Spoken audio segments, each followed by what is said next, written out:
On est quand même sur un 2024, un essoufflement donc, qui est relatif avec beaucoup d'indicateurs d'un côté qui montrent un recul, un repli. Donc on peut penser notamment à la consommation des ménages qui diminue, à une vulnérabilité aussi des ménages qui s'est accrue. On est à plus 24% de dossiers de surendettement, donc ce sont des indicateurs forts.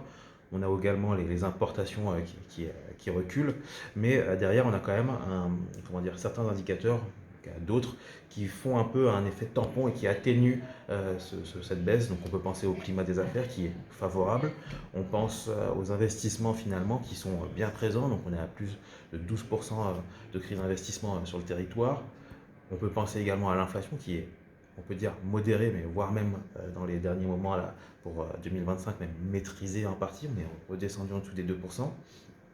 Et finalement, on a beaucoup de perspectives avec beaucoup de projets qui aujourd'hui, en tout cas sur le papier, sont inscrits dans le marbre. Donc on a des projets d'hôtels pour 2027-2028 et un qui devrait ouvrir au moule, on l'espère, prochainement. On a le port avec ses travaux qui devraient terminer normalement cette année. Et tout un autre tas de projets, on peut dire ça comme ça, autour de l'eau. Donc voilà, quand même des choses, je pense, qui sont structurellement importantes pour le territoire et qui vont quand même enfin, nécessiter un besoin en termes d'emploi et qui vont peut-être amener beaucoup plus d'attractivité aussi sur le territoire.